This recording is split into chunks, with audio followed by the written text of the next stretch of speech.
হঠাৎ করে বিকট শব্দে কেঁপে উঠছে আপনার ফোন। হ্যাঁ, ঠিক যেন সাইরেন বাজছে। তো এইরকমই হচ্ছে আপনাদের ফোনের মধ্যে, স্ক্রিনের মধ্যে একটা লেখা ভেসে আসছে, ইংলিশ এবং কোনো সময় বাংলাতে লেখা উঠে আসছে, একবার নয় বারবার আসছে। তো এই লেখাটার আসল কারণ কি, কেন এই সাইরেন বাজছে, কেন এই ফোনের মধ্যে মেসেজ পাঠাচ্ছে, আদতে পাঠাচ্ছে কারা, কোনো হ্যাকার নয় তো, আপনার ফোনটা হ্যাক হয়ে যাচ্ছে না তো? এই সমস্ত চিন্তা ভাবনাগুলো আপনার মনের মধ্যে ঘোরপাক খাচ্ছে। তাহলে ভিডিওটা আজকে লাস্ট পর্যন্ত দেখুন। হ্যাঁ, আমরা কথা বলছি সেই এসএমএসগুলো যেগুলো আপনার মোবাইলে হট হট করে স্ক্রিনের মধ্যে বিকট আওয়াজ করে ভেসে উঠছে এবং আপনি বুঝে উঠতে পারছেন না, ওকে করে দিচ্ছেন, আপনার ফোনটা ক্লিয়ার হয়ে যাচ্ছে। তৎক্ষণাৎ বা পরক্ষণে আপনি ভাবছেন তাহলে ফোনটার মধ্যে কিছু কি বিপদ আসলো? তো এই বিষয়টা নিয়ে অবশ্যই ভিডিওটা, সম্পূর্ণ ভিডিওটা দেখুন। হ্যাঁ, যদি আমাদের চ্যানেলে নতুন এসেছেন অবশ্যই চ্যানেলটাকে সাবস্ক্রাইব করবেন, পাশের দেওয়া বেল আইকনটা ক্লিক করতে ভুলবেন না পরবর্তী নোটিফিকেশন পাওয়ার জন্য। যারা অলরেডি সাবস্ক্রাইব করে আমাদেরকে সাপোর্ট করছেন অসংখ্য ধন্যবাদ। এই রকম মেসেজ বারবার আপনার ফোনে আসতে পারে বা একবার আসার পর আবার নাও আসতে পারে। অ্যাকচুয়াল এর কারণ কি, এই বিষয় নিয়ে আজকের আমাদের ভিডিও। তো সর্বপ্রথম আপনাদেরকে মেসেজগুলো দেখায়। অনেক ধরনের মেসেজ আসছে, প্রত্যেকটা মেসেজের মূল বা সারমর্ম কিন্তু একটাই। তো এখানে আমরা যদি বাংলাতে দেখি এবং ইংলিশে দেখি, দুটোই কিন্তু একই লেখা রয়েছে। বাংলাতে বলা হয়েছে এটা এমার্জেন্সি অ্যালার্ট, অর্থাৎ আপনার ফোনটা এমার্জেন্সি অ্যালার্ট অ্যাকসেপ্ট করছে কি না সেটা দেখার জন্য সরকারের পক্ষ থেকে এই অ্যালার্ম পাঠানো হচ্ছে। এবং এখানে পরিষ্কারভাবে বলা হচ্ছে যে এখানে আপনাকে কোনো পদক্ষেপ গ্রহণ করার প্রয়োজন নেই, আপনি এটা ইগনোর করুন বা ওকে করে দিন। কিন্তু এখানে ন্যাশনাল ডিজাস্টার ম্যানেজমেন্টের পক্ষ থেকে বা অথরিটির পক্ষ থেকে এই মেসেজটা পাঠানো হচ্ছে। যারা সিকিউরিটির ব্যাপারটা দেখে, অর্থাৎ আমাদের সরকারের পক্ষ থেকে সিকিউরিটির ব্যাপারটা দেখে থাকে, আপনার ফোনে এসএমএস আসছে বা এরকম সাইরেন বাজছে মানে আপনার ফোনটা ট্র্যাকে রয়েছে বা সরকারের কাছে রয়েছে, লিস্ট হিসেবে রয়েছে। যাদের ফোনে এসএমএস আসছে না বা এই রকম সাইরেন আসছে না, তাদের ফোনগুলো অ্যাক্টিভ নেই তাদের কাছে।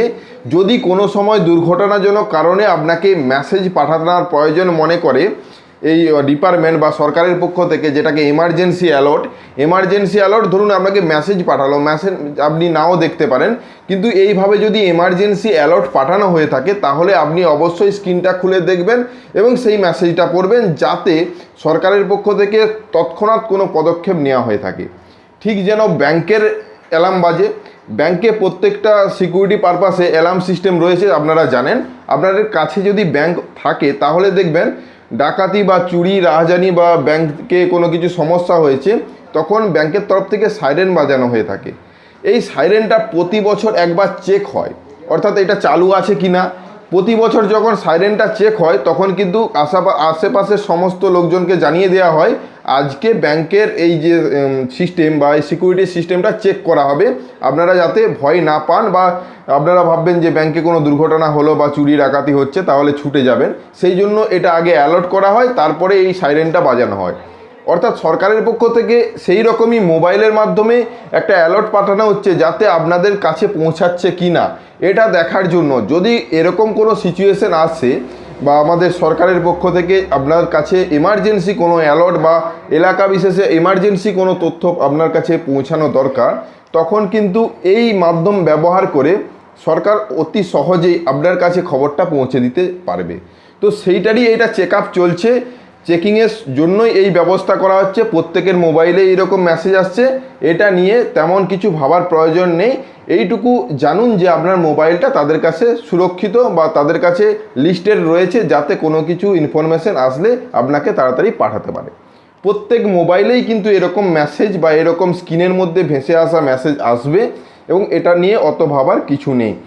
এই যে কথাগুলো বললাম অ্যাকচুয়ালি এসএমএসে সেটাই লেখা রয়েছে। তাছাড়া এখানে আমার ব্যক্তিগত মতামত আপনাদেরকে শেয়ার করলাম। তো আমাদের এই মতামতটা আপনাদের কতটা ভালো লেগেছে বা কতটা যুক্তিসম্মত সেটা অবশ্যই কমেন্টের মাধ্যমে জানাবেন। হ্যাঁ, আপনাদের যদি কোনো কিছু আরও মতামত থেকে থাকে বা এই বিষয়ে এই মেসেজ আসছে তাহলে সেটাও আমাদেরকে জানাতে পারেন, সে বিষয়টা আমরা আরও কনফার্ম হব। আজকের ভিডিওটা এই ছোট্ট এসএমএসটা নিয়েছিল। আশা করি সম্পূর্ণ বিষয়টা আপনারা বুঝতে পেরেছেন বা এরকম মেসেজ আসলে আগে মেসেজটা সম্বন্ধে বিস্তারিত পড়বেন, তারপরে সেই ইনফরমেশন অনুযায়ী কাজ করবেন। পরবর্তীতে যদি এরকম মেসেজ আসে যেখানে কিছু আপনাকে সচেতন করা হচ্ছে, সেটা অবশ্যই গ্রহণ করবেন। তো আজকের ভিডিওটা এই পর্যন্তই। ভিডিওটা যদি ভালো লাগে লাইক এবং শেয়ার করে দিবেন। হ্যাঁ, অবশ্যই শেয়ার করুন আপনার বন্ধুদের মধ্যে, তাহলে বন্ধুরাও এই বিষয়টা জানতে পারবে।